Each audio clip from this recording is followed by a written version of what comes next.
Hello everyone, welcome to नौकरी aspirant. उम्मीद करती हूँ आप सब एकदम बढ़िया है। तो दोस्तों, एसएससी एमटीएस एग्ज़ाम 2023 के लिए हम आपका लेकर आए हैं जीके और जीएस की बेहतरीन क्लास। इस सीरीज में हम आपके साथ 1999 से अब तक एसएससी में जितने भी इम्पोर्टेंट क्वेश्चन पूछे गए हैं वो हम आपके साथ डिस्कस करेंगे। आज का टॉपिक है विश्व का भूगोल, चट्टान, भूकंप, ज्वालामुखी, भू आकृतियाँ। यानी कि इससे रिलेटेड जितने भी इम्पोर्टेंट क्वेश्चन अभी तक एसएससी में पूछे गए हैं वो हम आज आपके साथ डिस्कस करेंगे। तो जिन्होंने अभी तक हमारे टेलीग्राम चैनल को सब्सक्राइब नहीं किया है वो चैनल को सब्सक्राइब करके बेल आइकन को दबाना न भूलें।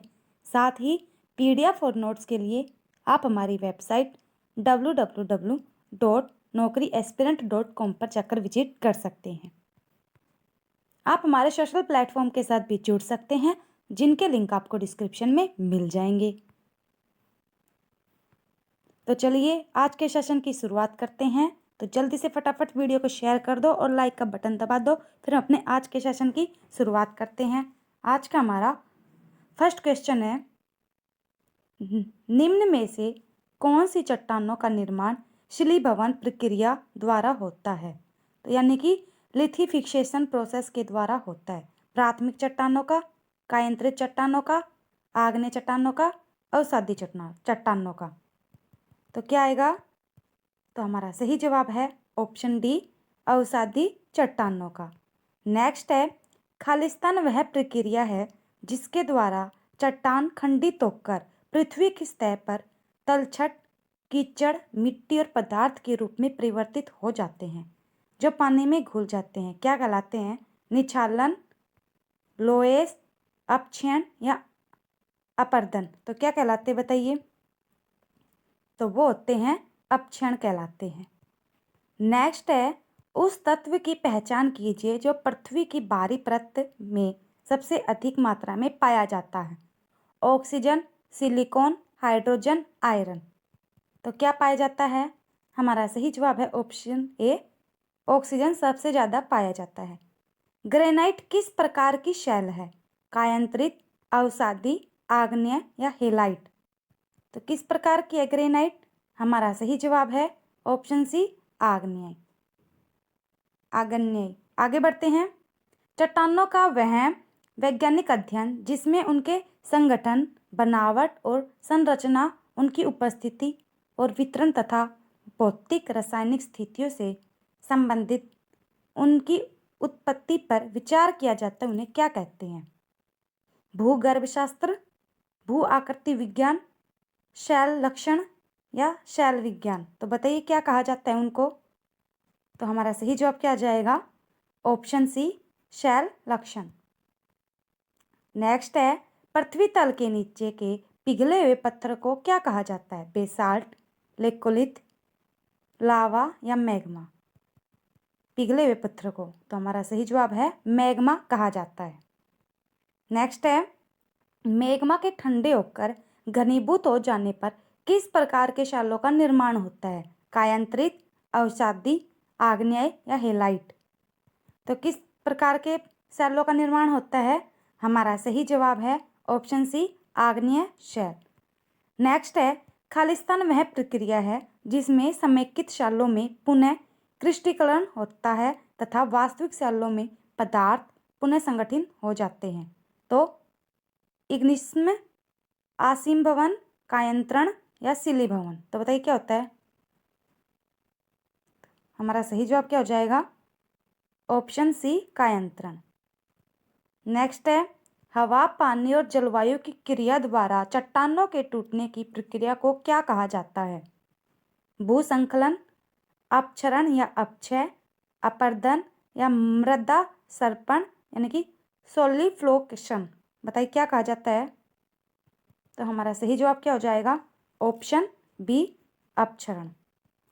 नेक्स्ट है, चट्टानों की विशाल गति, मलबे तथा पृथ्वी का निचला ढलान को क्या कहा जाता है? ज्वालामुखी, बाढ़, भूस्खलन या भूकंप। हमारा सही जवाब है उसको बोलते हैं भूस्खलन। नेक्स्ट है, वह प्रक्रिया जिसके द्वारा संचित पदार्थ सेलों में परिवर्तित हो जाते हैं क्या कहलाती है? शिली भवन, कायंत्रण, पटितासिम्य या अश्मी भवन। तो क्या बोलते हैं?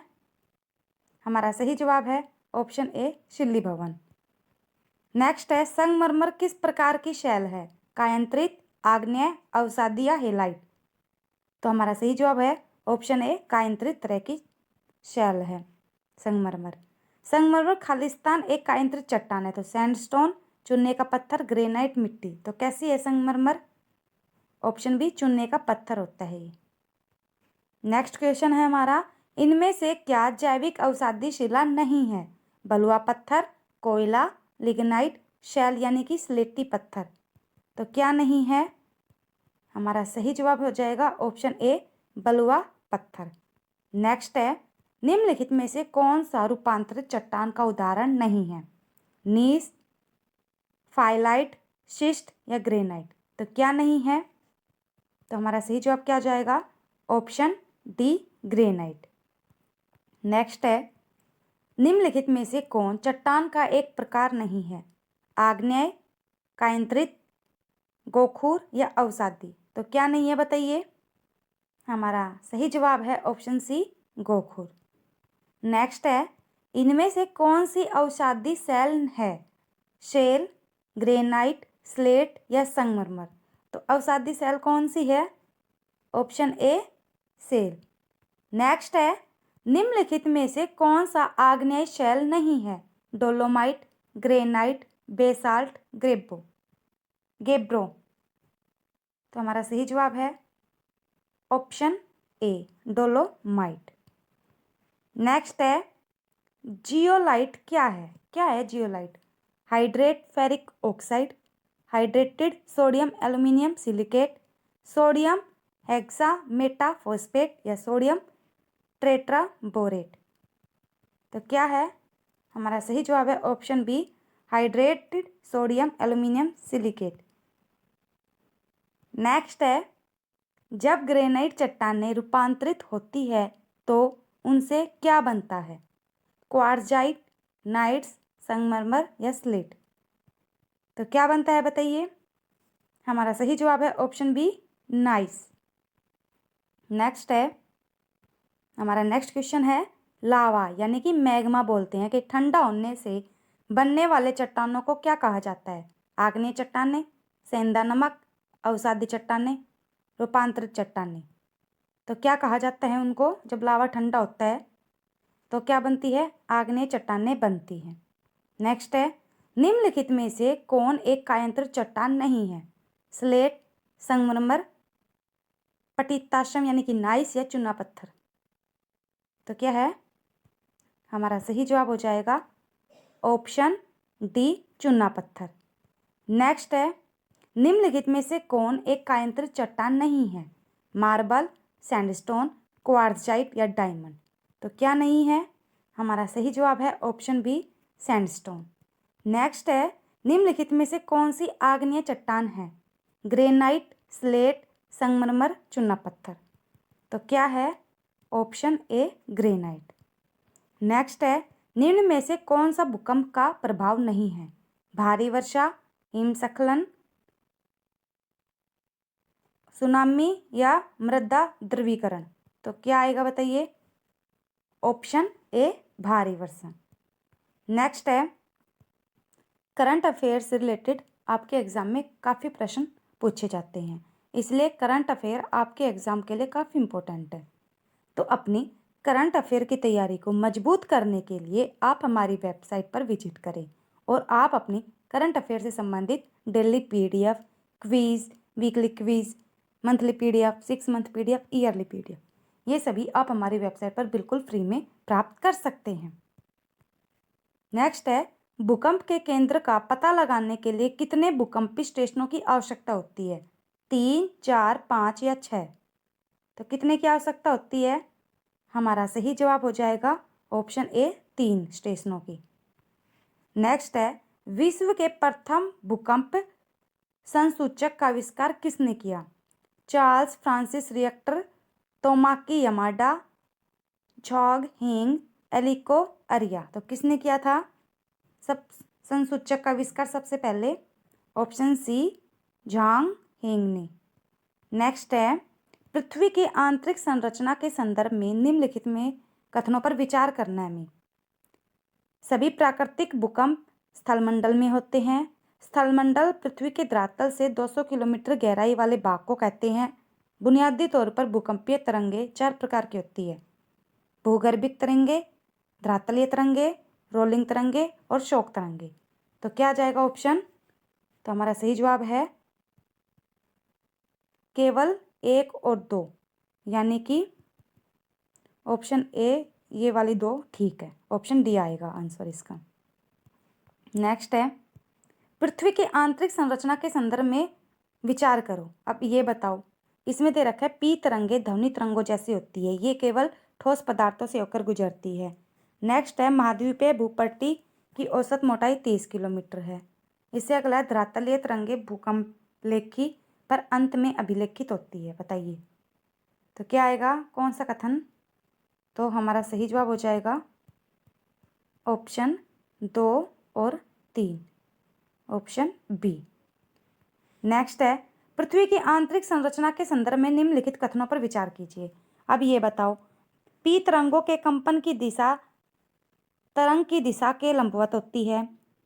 एक है, महासागरों में भूपट्टी की औसत मोटाई 5 किलोमीटर है।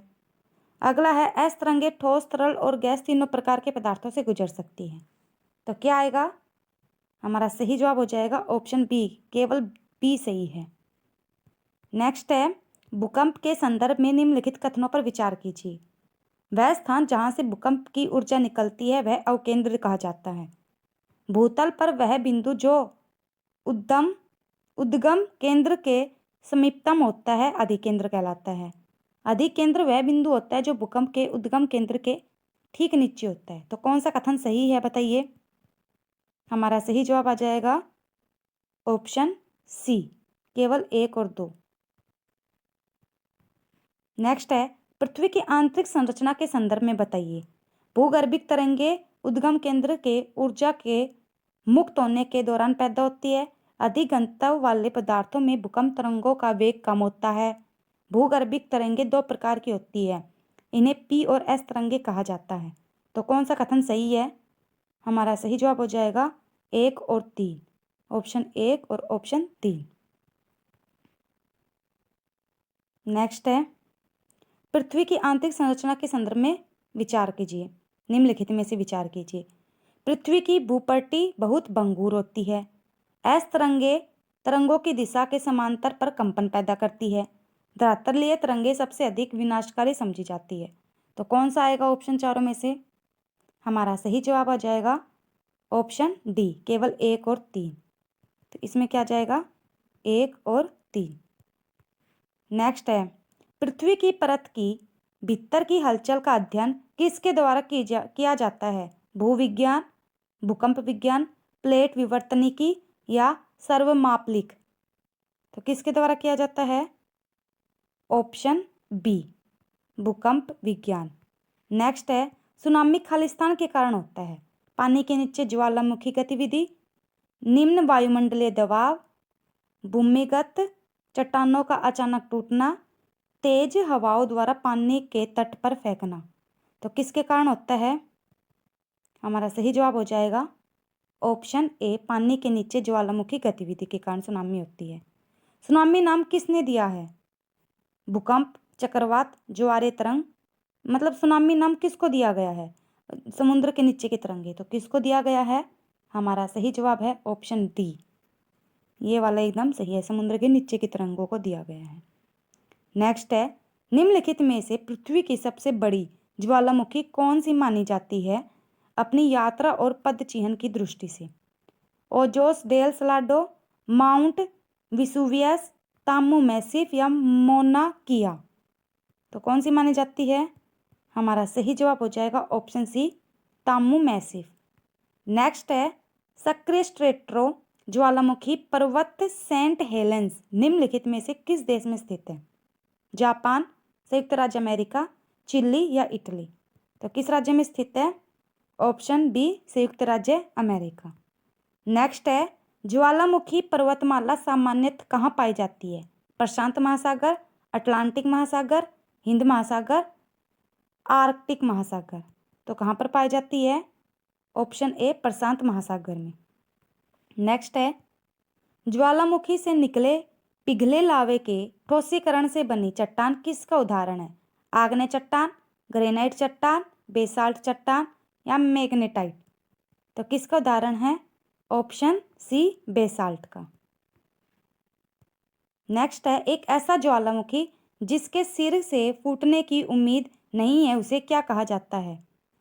सिंड्रकोन, मोरेन, लावा या सुप्त ज्वालामुखी। तो क्या जाएगा? ऑप्शन डी सुप्त ज्वालामुखी। हमारा नेक्स्ट क्वेश्चन है, निम्नलिखित में से कौन सा ज्वालामुखी के सबसे विस्फोटक प्रकार का उदाहरण है? बाढ़ बेसाल्ट ज्वालामुखी, सिल्ड यानी ढाल ज्वालामुखी, सिंडर शंकु यानी राख शंकु ज्वालामुखी, कोल्डेरा यानी कुंड ज्वालामुखी। तो क्या जाएगा? हमारा सही जवाब है ऑप्शन डी कोल्डेरा यानी कुंड ज्वालामुखी। नेक्स्ट है, ज्वालामुखी विस्फोट में निम्नलिखित में से कौन सी गैस लगातार सर्वाधिक मात्रा में दिखाई देती है? जलवाष्प, carbon dioxide, sulphur dioxide, hydrogen sulphide. तो कौन सी दिखाई देती है? हमारा सही जवाब है ऑप्शन ए जलवाष्प। नेक्स्ट है, दक्षिण एशिया में एकमात्र सक्रिय ज्वालामुखी है। तो क्या नाम है उसका? नारकोंडम द्वीप, तोशम पहाड़ी, बैरन द्वीप या धिनोदर पहाड़ी। तो कौन सा है? हमारा सही जवाब है ऑप्शन सी बैरन द्वीप। नेक्स्ट है, भारत का एकमात्र सक्रिय ज्वालामुखी कौन सा है? बताइए। नारकोंडम द्वीप, बैरन द्वीप, बारातांग द्वीप या डेक्कन द्वीप। भारत का बताना है। हमारा सही जवाब हो जाएगा ऑप्शन बी बैरन द्वीप। नेक्स्ट है, चूना पत्थर और डोलोमाइट जैसी घुलनशील चट्टानों के अपक्षय के कारण खालिस्तान मैदानों का निर्माण होता है। तो कौन से मैदानों का निर्माण होता है? क्रास्ट, निक्षेपी, हिम नदीय या मरुस्थलीय। तो क्या जाएगा? हमारा सही जवाब है ऑप्शन ए कार्स्ट। नेक्स्ट है, महासागर का उथला हिस्सा जो 1 डिग्री या उससे भी कम की औसत ढाल दर्शाता है क्या कहलाता है? महासागरीय गर्त, गहरा समुद्री मैदान, महाद्वीपीय ढाल, महाद्वीपीय मग्न तट। तो क्या आएगा? ऑप्शन डी महाद्वीपीय मग्न तट। नेक्स्ट है, बर्फ और बर्फ का एक द्रव्यमान जो गुरुत्वाकर्षण के प्रभाव में अपने संचय के स्थान से दूर समित मार्ग के साथ धीरे धीरे चलता है कहलाता है? लैगून, ग्लेशियर, ब्लैक माउंटेन, पठार। तो हमारा सही जवाब है ऑप्शन बी ग्लेशियर। नेक्स्ट है, खालिस्तान महासागरीय द्रोणियों के मामूली ढलान वाले खालिस्तान क्षेत्र होते हैं। तो महाद्वीपीय ढलान, महाद्वीपीय ताक, गंभीर सागरी मैदान या महासागरीय गर्त। तो क्या कहलाते हैं? ऑप्शन सी गंभीर सागरी मैदान। नेक्स्ट, खालिस्तान, जब नदियाँ सभी दिशाओं से अपने जल को किसी झील या अवसाद में निस्सरण करती है तो निर्मित जल निकासी अपवाह पैटर्न को खालिस्तान कहा जाता है? अभिकेंद्री, अरीय, जालीनुमा, वृक्षनुमा। हमारा सही जवाब है ऑप्शन ए अभिकेंद्री। नेक्स्ट, सभी लोग सरकारी एग्ज़ाम की तैयारी कर रही हैं, तो यानी कि अपने एग्ज़ाम से संबंधित exam material, quiz, previous year paper की PDF और नोट्स वो सभी आप हमारी वेबसाइट पर ले सकते हैं, वो भी बिल्कुल फ्री में। हमारी वेबसाइट है www.naukriaspirant.com। गूगल पर आप सीधा नौकरी एस्पिरेंट डालना, आपको हमारे वेबसाइट का पेज मिल जाएगा। ऐसा होगा, फिर यहाँ से आप सब्जेक्ट वाइज भी कुछ एग्ज़ाम मटेरियल लेना चाहते हैं तो वो ले सकते हो। स्टेट वाइज भी आपको सब कुछ मिल जाएगा। नेक्स्ट है, बड़ी संख्या में गहरी गलियों या घाटी वाले क्षेत्र को क्या कहा जाता है? प्रायद्वीपीय क्षेत्र, शुष्क स्थलाकृति या ह्यूमस क्षेत्र, बैडलैंड स्थलाकृति। तो क्या कहा जाता है? हमारा सही जवाब हो जाएगा option D, option D, badland स्थलाकृति। नेक्स्ट है, नदी डेल्टा बनना किस प्रकार का परिणाम है? क्षरण, निक्षेपण, वाष्पीकरण या अवसादन। तो किस प्रकार का है? हमारा सही जवाब है ऑप्शन बी, निक्षेपण। नेक्स्ट, नदी के उस ज्वारीय मुहाने को क्या कहा जाता है जहां मीठे यानी ताजे और खारे पानी का सम्मिलन होता है? तंग घाटी यानी गार्ज, ज्वार नदमुख यानी कि एस्चुरी, द्वीप समूह यानी कि आर्कीपेलागो या वलन फोल्ड। तो क्या कहा जाता है उनको? हमारा सही जवाब हो जाएगा ऑप्शन बी, ज्वार नदमुख यानी कि एस्चुरी। नेक्स्ट है, खालिस्तान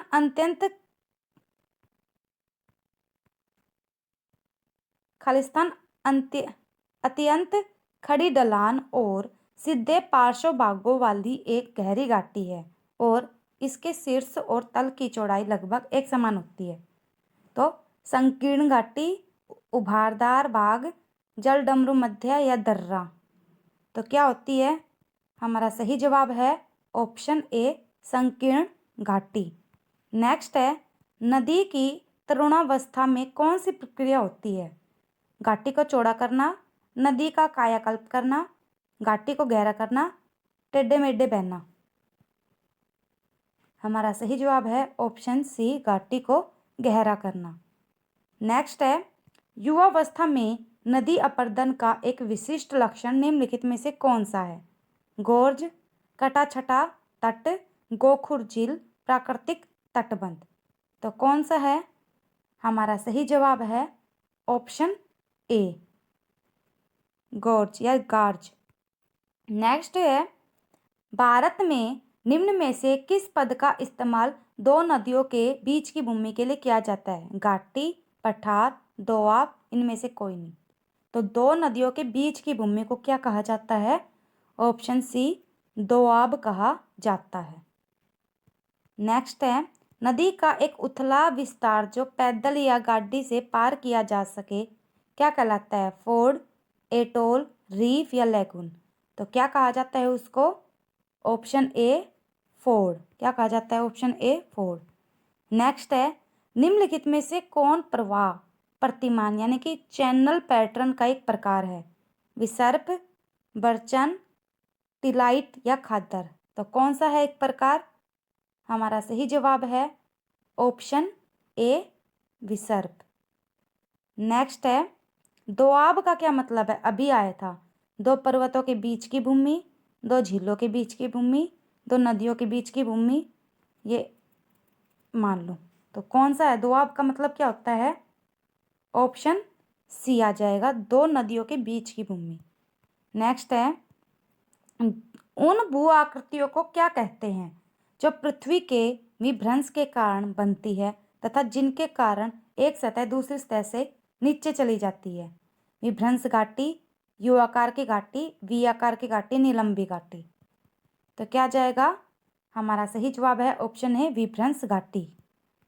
नेक्स्ट है, चीन की किस प्रांत में हुआंगओसू राष्ट्रीय उद्यान स्थित है? इसमें दुनिया का सबसे बड़ा जलप्रपात समूह है। जियांगसू, शेंडोंग, यूनान या गुइझोउ। तो क्या आएगा? हमारा सही जवाब है ऑप्शन डी, गुइझोउ। नेक्स्ट है, पाकिस्तान की सबसे अधिक ऊंचाई पर स्थित झील कौन सी है? परिस्तान झील, सतपरा झील, एट्टाबाद झील या रूस झील। तो कौन सी है पाकिस्तान की? हमारा सही जवाब है ऑप्शन ए, परिस्तान झील। नेक्स्ट है, बाढ़ के दौरान नदी चैनल के किनारों के साथ बने चौड़े एवं नीचे किनारबंदी को क्या कहते हैं? डेल्टा, तटबंध, बाढ़ क्षेत्र या टीला। तो क्या कहते हैं उसको? हमारा सही जवाब है ऑप्शन बी, तटबंध। नेक्स्ट है, मुख्य समुद्र से संकीर्ण पट्टी द्वारा आंशिक रूप से या पूरी तरह से अलग किए गए समुद्री जल के विस्तार को क्या कहते हैं? खाड़ी, जल संयोजक, लैगून या जल डमरू मध्य। तो क्या कहते हैं उसको? हमारा सही जवाब है ऑप्शन सी, लैगून कहते हैं। नेक्स्ट है जल निकास प्रतिमान जिसमें सहायक नदियां लंबवत मिले वह क्या कहलाता है? ध्रुमाक्रमिक जाली यानी कि फम्फरी, आयताकार या त्रिज्यीय। तो क्या कहा जाता है उसको? हमारा सही जवाब है ऑप्शन बी, जाली या फनफरी। नेक्स्ट है समुद्र की एक चौड़ी उपखाडी प्रवेश मार्ग जो आकार में अवतल हो क्या कहलाती है? जल संयोजी, जल डमरू मध्य, खाड़ी, पहाड़ों के बीच में समुद्री रास्ता। तो क्या आएगा? हमारा सही जवाब हो जाएगा ऑप्शन सी, उसको खाड़ी कहते हैं, समुद्र की एक चौड़ी उपखाड़ी। नेक्स्ट है अधशैल यानी कि बैथोलिस्थ खालिस्तान द्वारा निर्मित भू आकृतियां है। ज्वालामुखी है गतिविधियां, नदी है, फ्लूवियल क्रिया, भूजल या हिमनद यानी ग्लेशियर। तो क्या आ जाएगा? हमारा सही जवाब है ऑप्शन ए, ज्वालामुखी गतिविधियां। नेक्स्ट है हमारा उस गहरी और संकरी घाटी को क्या भौगोलिक नाम दिया गया है जिसमें नदियां, हवा, बारिश, विवर्तनिक गतिविधि द्वारा अपक्षय और कटाव से निर्मित खड़ी दीवारें होती है? ब्यूटस, बेसिन, कैनियन या रिज। तो क्या होती है? हमारा सही जवाब है ऑप्शन सी, कैनियन। नेक्स्ट है विश्व की सबसे गहरी झील कौन सी है? सुपीरियर झील, बेकाल झील, वोस्तोक झील या तंजानिका झील। तो सबसे बड़ी झील कौन सी है? हमारा सही जवाब है बेकाल झील। हमारा नेक्स्ट क्वेश्चन है निम्नलिखित जल निकायों में से किसकी लवणता सर्वाधिक होती है? लेक वोन, लाल सागर, मृत सागर, वृहत लवण झील। तो किसकी होती है? हमारा सही जवाब है ऑप्शन ए, लेक वोन। तो दोस्तों ये था आज का सेशन, कैसा लगा कमेंट में ज़रूर बताना। पीडीएफ आपको हमारे टेलीग्राम चैनल पर मिल जाएगी। जिन्होंने अभी तक हमारे टेलीग्राम चैनल को ज्वाइन नहीं किया है वो ज्वाइन कर सकते हैं, लिंक आपको डिस्क्रिप्शन में मिल जाएगा। और जिन्होंने अभी तक चैनल को भी सब्सक्राइब नहीं किया है तो चैनल को सब्सक्राइब करके बेल आइकन को दबाना, वीडियो को लाइक, शेयर और कमेंट करना न भूलें। Thank you everyone, bye bye, take care.